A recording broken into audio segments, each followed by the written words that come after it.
Are you tired of spending hours grading without seeing real progress in your students' language skills? Or maybe you're looking for a way to make assessments clearer and more meaningful for your learners?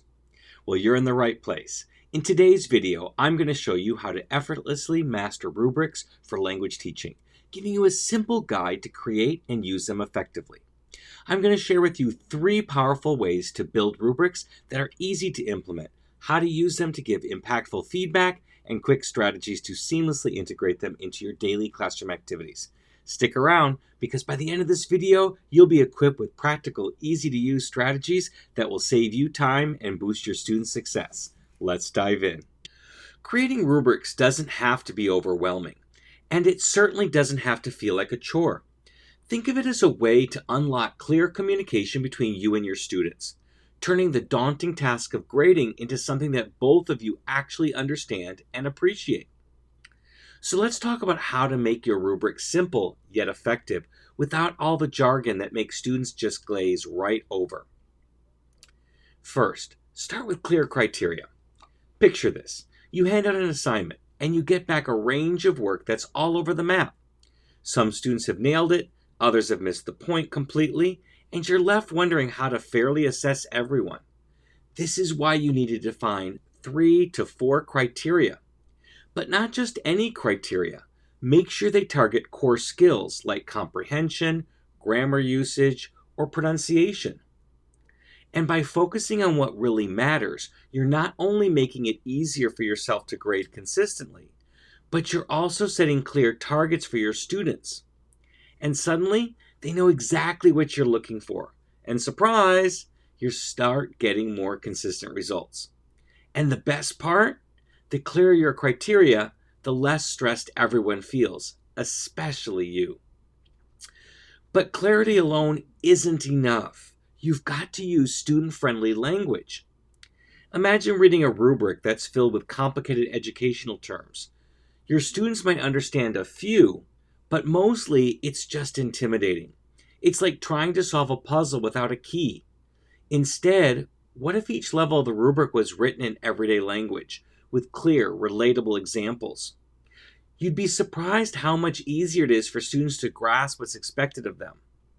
And instead of demonstrates a sophisticated use of grammatical structures, you could say uses a variety of sentences without making any mistakes. When they understand what success looks like, they're much more likely to achieve it, and you're much more likely to see the effort you've been hoping for. And finally, don't forget to collaborate with your students. Yes, that's right. Bring them in on the action.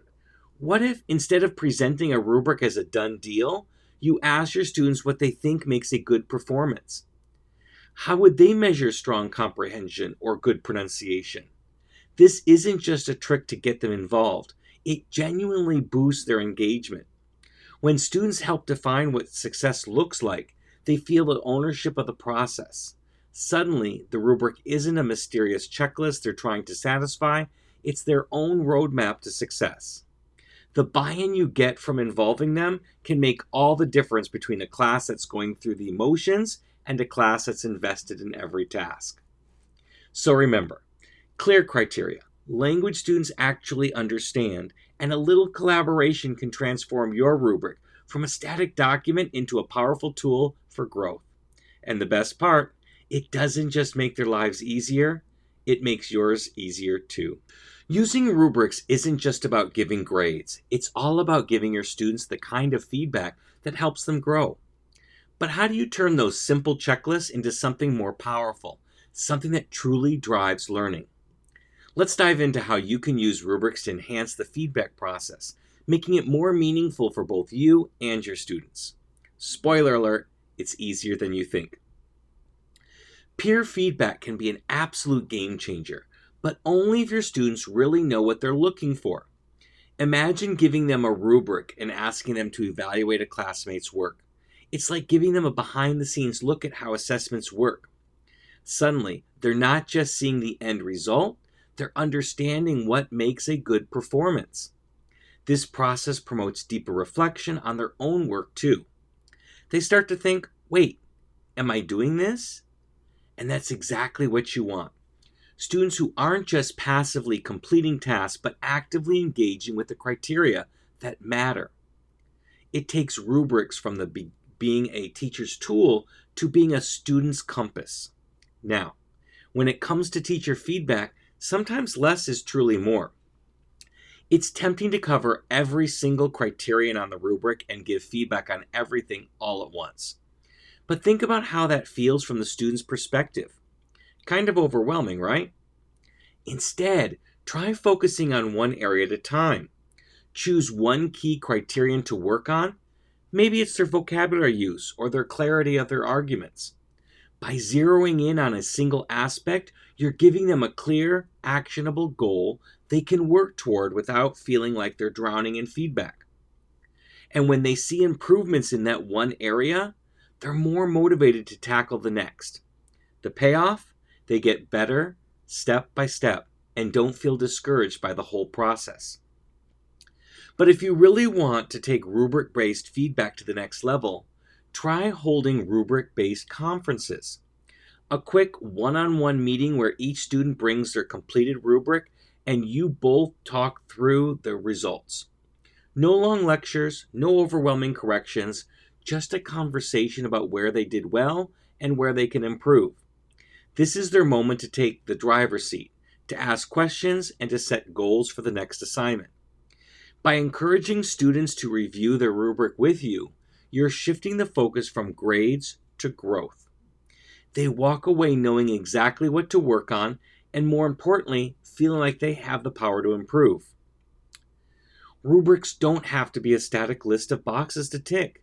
They can be a powerful dynamic tool that gives your students direction, confidence, and clear goals. Whether it's through peer feedback, focusing on one criterion at a time, or one-on-one conferences, each of these strategies helps transform the feedback process into something that's not just useful, but empowering. Hey language lovers, big news! Comprehended 2025 is officially here, and it's going to be epic. Starting this February, we're bringing you a conference jam-packed with a wide variety of comprehensible input sessions. Whether you're brand new to CI or a seasoned pro, there's something here for everyone.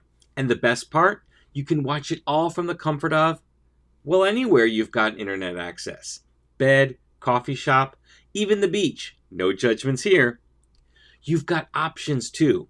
Whether you're in for the long haul or just want a quick boost, you can register for a 3, 6, 9, or even a 12-month all-access pass. That's right, no FOMO here. Just head over to comprehended.co/register, pick the pass that's right for you, and get ready to dive into some amazing content that will make your teaching sparkle. Don't miss out. It's going to be the CI event of the year. I can't wait to see you there. Rubrics don't have to be something you pull out only when it's time for grading. Imagine if they could be seamlessly woven into your daily teaching routines, making them a regular part of the learning experience, instead of a dreaded add-on. Well, guess what? It's entirely possible. With a few simple tweaks, you start using rubrics in a way that keeps students on track, minimizes confusion, and turns assessment into a natural part of the learning journey. One of the best ways to do this is to embed rubrics directly into your classroom activities. Think about it. What if instead of bringing up rubrics just when grading an assignment, you attach them to regular activities like group projects or speaking exercises? Suddenly, those expectations are always there, right in front of the students, and they know what they're looking for from the get-go.